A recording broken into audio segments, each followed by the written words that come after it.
As soon as Rita left, Debbie threw herself at Alex and hugged him tightly, sobbing. When Melissa and the other girls had been beating her, Debbie had felt completely alone. Now that she was in Alex's arms, she felt warm and safe. "Why did they say such awful things about my mother?" she asked. "I know how hard my mom's life is. She works hard every day. And whenever I was sick, she would get up really early and go out to get medicine for me. She never complains. I don't care if they make fun of me or hit me, but why do they have to insult my mother?" When she remembered the look on Melissa's face when she had insulted Debbie's mother, Debbie couldn't control her emotions. Her voice broke, and she stomped on the ground, her whole body shaking. "It's okay, Debbie," Alex said. Seeing her like this, he grew even more worried. He hated the people who had hurt her so badly. He gently patted her back to calm her down as quickly as possible. "Don't worry," he assured her. "If anyone hurts you, I'll make sure they pay for it. I will always be by your side to protect you. How are you feeling now? Any better?" As he comforted her, she finally calmed down. "Who beat you?" Alex asked, gently wiping away her tears. "Tell me and I'll deal with it." His eyes held a trace of viciousness. "It was 3 of my bandmates," Debbie answered, speaking softly. She was no longer as upset as before. "Just forget about it. If they try this again, then you can do something." Debbie didn't want to cause trouble with Melissa and the other girls. After all, they were in a band together, and they would have to get along.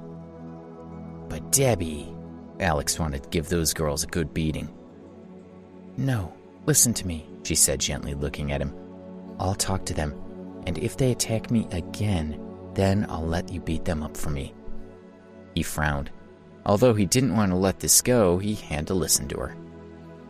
"Will you come with me to the Azalea guest house to see my mom?" she asked.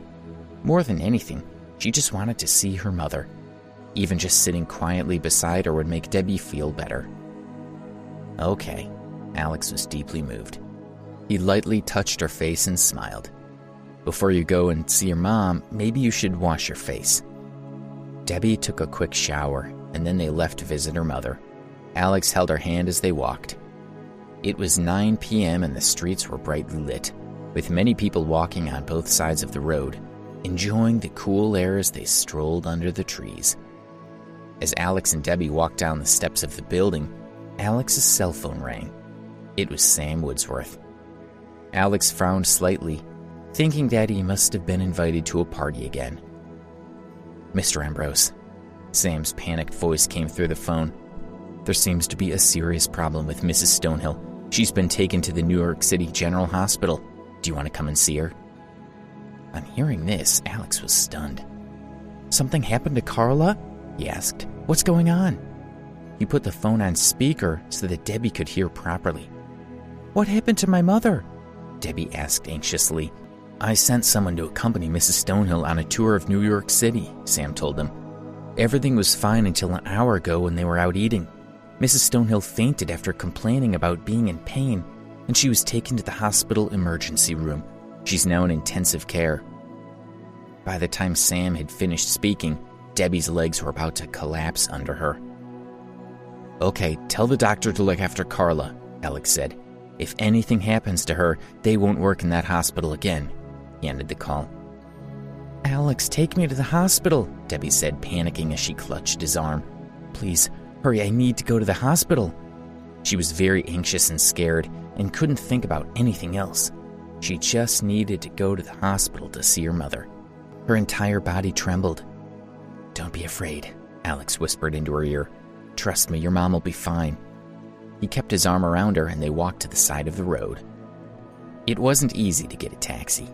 Alex felt Debbie trembling in his arms, and he couldn't let her suffer any longer.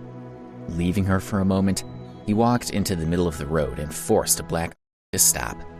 Alex threw a wad of money at the driver's face through the open window before jumping back to the sidewalk. On seeing the money, the owner of the car smiled, his eyes gleaming. There were at least $1,000 there. "Don't just stay there," Alex yelled. "Pull over here." The driver realized that the young man who had just thrown money at him was calling him, and he hurriedly drove over. Alex opened the back door of the car and got inside with Debbie, He told the driver to take them to the general hospital as quickly as possible. He sat with his arms around Debbie as he comforted her. "Don't worry," he murmured. "Your mom will be fine, trust me." The car stopped abruptly. "Move it!" Alex shouted angrily at the driver. He just wanted to get Debbie to her mother quickly. "Young man, it's not that I don't want to move, it's that I can't," the driver said, his tone bitter. "The road is blocked." Alex looked and saw more than 10 young people in front of the car. He had no idea what they were doing. He opened the car window, stuck out his head and shouted at them, "Hey, get out of the way!" The crowd were all gathered around a rich young man called Henry, who had been confessing his love to a girl, and now he was being humiliated by Alex shouting at him. A tall young man walked aggressively toward Alex. "Hey, why haven't you turned back yet?" The driver was frightened and was about to turn around. "Don't move," Alex shouted at him. "There's another route," the driver said fearfully. "We can get close and then you can walk the rest of the way from there. That guy's almost reached us, and if we don't leave now, we'll get beaten up." "I told you not to move," Alex said as he opened the car door.